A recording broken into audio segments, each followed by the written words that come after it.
Forget marble statues. The ancient world was a grim spectacle, run by divine hunters who demanded human sacrifice and destroyed lives on a whim. We're peeling back the layers of their madness. This is Shroud of Lore.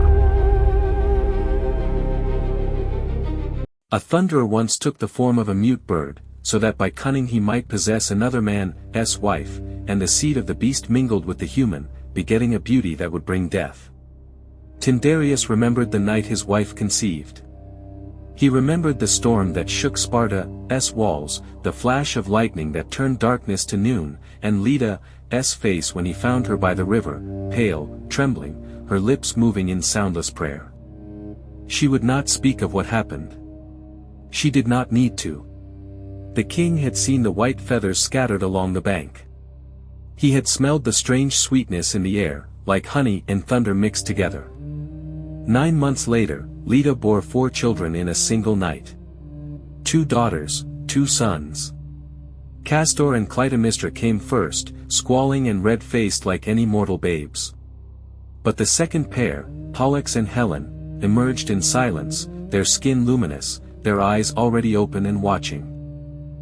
Tyndareus held his daughter Helen and felt the weight of something far heavier than an infant in his arms. She did not cry. She simply looked at him with eyes that held the color of every sky at once, dawn and dusk, storm and summer noon.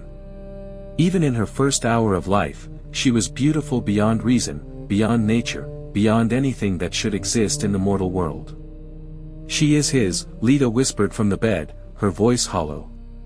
"She belongs to the sky." Tyndareus said nothing. He understood what his wife meant, but understanding and accepting were different beasts. This child was in his house, under his roof, bound to his bloodline whether by truth or pretense. The question was not what she was. The question was what he would do about it. He could proclaim her divine heritage. He could build temples in her name, announce to all of Greece that the king of Sparta had been blessed with a daughter sired by Zeus himself. Such a declaration would bring glory, pilgrims, offerings. It would also bring every ambitious king and hero in the known world to his doorstep, each convinced that possessing this divine treasure would grant him the favor of the gods. Or he could bury the truth. Raise her as any princess, hide her beauty behind walls and veils, and pray that somehow her terrible radiance might dim with the years. Tyndareus chose concealment. He chose safety over glory, silence over spectacle. In that moment, standing in the blood-warm chamber with his impossible daughter in his arms, he believed he was protecting her. Protecting Sparta.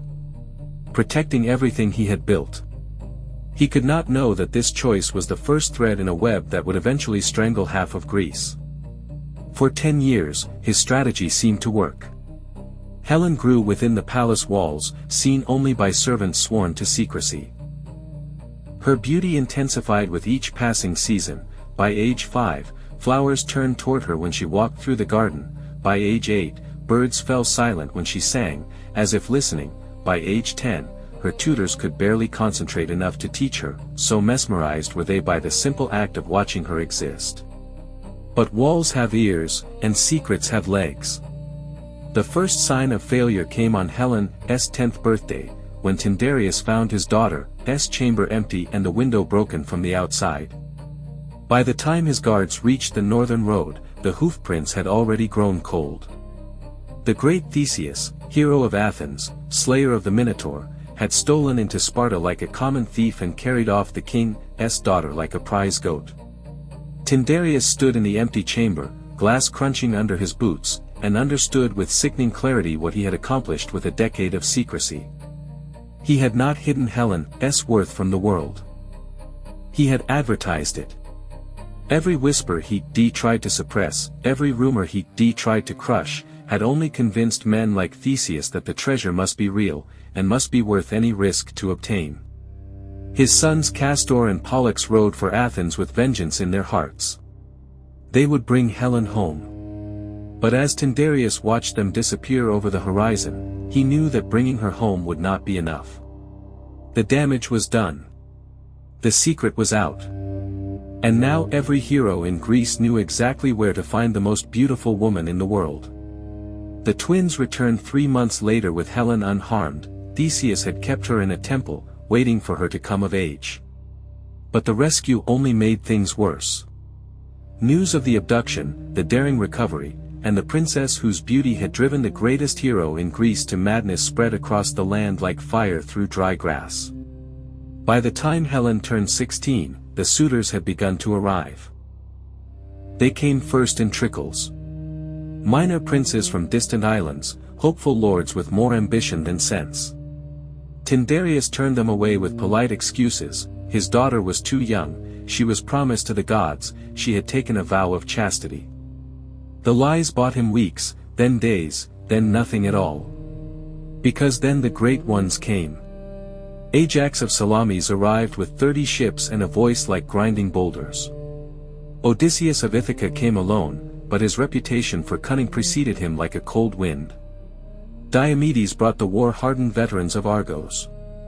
Patroclus came representing his cousin Achilles, who was too proud to compete directly but too curious to ignore the spectacle entirely. And Agamemnon came, not as a suitor, for he was already married to Helen's sister Clytemnestra, but as the shadow behind his younger brother Menelaus. Agamemnon was the king of Mycenae, the most powerful ruler in Greece, and his presence transformed the gathering from a competition into something far more dangerous. Within 6 months, more than 40 of Greece's greatest warriors had made camp outside Sparta's walls. They held contests and feasts in Tyndareus' fields. They eyed each other with barely concealed hostility, hands never far from their sword hilts. Twice, blood was spilled over perceived insults, nothing fatal, but enough to make clear what would happen if this situation was not resolved. Tyndareus called a council. He stood before the assembled heroes in his great hall and tried to negotiate. "I will choose a husband for my daughter," he announced, his voice steady despite the fear coiling in his stomach. "But you must swear to accept my decision in peace. Any man who raises a weapon against the chosen groom will face the wrath of all the others." The heroes laughed. Agamemnon rose from his seat with a cold smile. "A fine speech, King of Sparta. But you have invited wolves to your table and asked them to share a single lamb. The moment you name a groom, the others will draw their swords. And when the first sword is drawn, this hall will run red, and your kingdom with it." Tyndareus opened his mouth to argue, but no words came. Because Agamemnon was right. He had created an impossible trap. If he chose any suitor, the rejected would revolt. If he chose none, they would tear Sparta apart fighting among themselves. Every path led to blood. Every choice led to ruin. That night, Tyndareus sat alone in his chambers, listening to the distant sounds of the heroes' camp, laughter, singing, the clash of practice swords. Soon, he knew, those practice swords would be real. Soon, the laughter would be screaming. And there was nothing he could do to stop it. He had spent 16 years trying to protect his daughter from the consequences of her divine beauty. Instead, he had gathered those consequences together in one place and given them weapons. Odysseus found him at dawn, slumped in his chair, eyes red from sleeplessness. "You look like a man watching his own funeral," the Ithacon said, settling uninvited into a seat across from the king. "I have a proposal that might change the proceedings." Tyndareus did not trust Odysseus. No one trusted Odysseus. The man's mind worked in ways that made other men uncomfortable, seeing angles and opportunities that others missed entirely. But desperation makes strange allies. "Speak," the king said. "Your problem is simple, you cannot choose a husband without the others declaring war. But what if the choosing itself became impossible to challenge?" Odysseus leaned forward, his eyes bright with something that might have been genius or might have been madness. "What if every suitor swore an oath, not to accept your decision, but to defend whoever Helen herself chooses?" "Helen?" Tyndareus blinked. "She is barely more than a child. She is the daughter of Zeus, and every man here knows it. Let her choose her own husband. None can claim you showed favoritism if the choice comes from her own lips. But here is the true cunning, bind every suitor to protect that choice. Make them swear before the gods, over the blood of a sacrificed horse, that they will defend Helen's chosen husband against any man who tries to take her from him. Any man. Forever. Tyndareus felt something shift in his chest, a loosening of the iron bands that had constricted his breathing for months. They would agree to this. They are blinded by desire. Each believes himself destined to win her heart. Each thinks he is the hero of this story, and heroes always triumph in the end. Odysseus smiled, thin as a blade.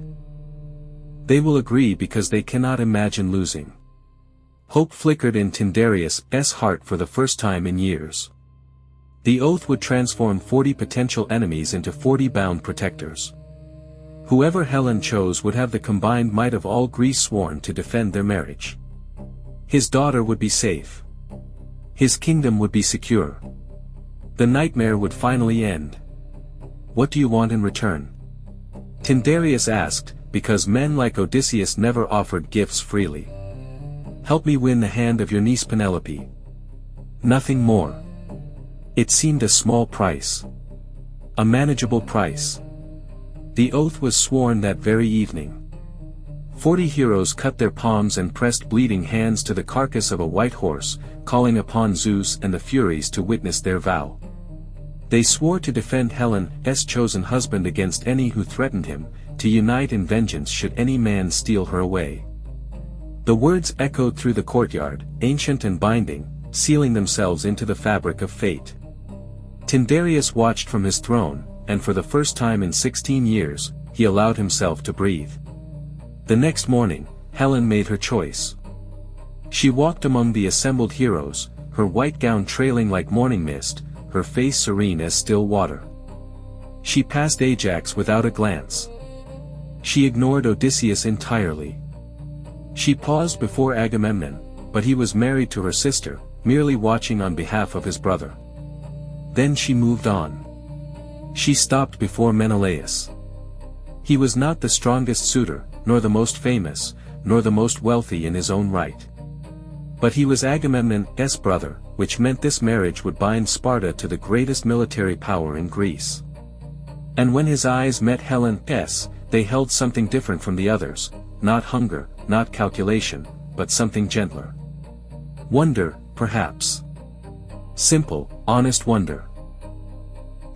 Helen said. The wedding was magnificent beyond anything Sparta had seen before. Tyndareus spared no expense, wanting every witness to remember this day, the oath, the choice, the sacred bonds that now protected his daughter.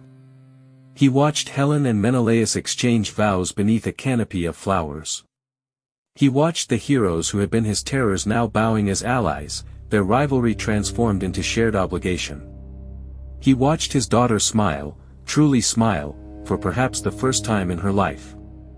That night, as celebration filled Sparta's streets, Tyndareus walked alone in his garden. The scent of jasmine hung heavy in the air. The stars wheeled overhead, indifferent and eternal. He should have felt triumphant. He should have felt relieved. Instead, he felt the cold touch of something he could not name. He thought about the oath. 40 heroes, bound by blood and sacred vow to defend Helen's marriage. It seemed like protection. It seemed like security. But as he turned the words over in his mind, examining them from angles he had not considered before, a different pattern emerged. The oath did not merely protect Helen's marriage. It bound all of Greece together in a pact of mutual vengeance. If anyone, ever threatened Menelaus' claim to Helen, every man who had stood in that courtyard would be compelled to respond. Not by honor, which men broke daily, but by sacred obligation, which the gods themselves enforced. Tyndareus stopped walking. His hands had begun to tremble. He had solved his immediate problem. Helen was married. The suitors had dispersed. Sparta was safe, for now. But what had he actually created? What had he set in motion? 40 heroes, representing nearly every kingdom in Greece, had sworn their lives and their armies to protect a single marriage. A marriage to a woman whose beauty had already driven one hero to abduction, whose face had gathered wolves from every corner of the world. A woman who was, by her very nature, impossible to possess completely, because how could any mortal man truly hold the daughter of a god? The oath was not a shield. It was a weapon. A mechanism waiting to be triggered. All it would take was one man. One prince foolish or arrogant enough to believe he could steal Helen away. One spark to ignite the powder that Tyndareus had so carefully gathered. And then every hero who had sworn that oath, every army they commanded, every city they ruled, all would be drawn into a single devastating tide of vengeance. Tyndareus sank onto a stone bench. Above him, the stars continued their ancient dance. In the palace behind him, his daughter was beginning her new life as Queen of Sparta. And somewhere in the world, he knew this with a certainty that went beyond reason, someone was already being born, or was already walking, or was already dreaming dreams that would one day lead him to Helen's door. The oath would protect her marriage. Until the day it destroyed everything. He had not saved his daughter from her destiny. He had not protected Greece from the beauty that brings death. He had merely postponed the reckoning, and in doing so, he had ensured that when it finally came, it would be larger and more terrible than anything he could have imagined. Tyndareus sat alone in his garden while Sparta celebrated around him, and he understood at last the true nature of his triumph. He had woven a net to catch 40 wolves. He had simply failed to realize that the net was not a cage. It was a leash. And somewhere in the darkness of the future, something was already reaching for the other end. The wedding torches burned late into the night. The wine flowed freely. Menelaus held Helen close as they danced, and she smiled up at him with a face that had launched 1,000 hopes and would one day launch 1,000 ships. And in his garden, surrounded by the sweet scent of flowers that would wilt and die and be forgotten, the king of Sparta finally understood what he had done. He had given Greece its first truly binding alliance. He had also given it the instrument of its own destruction.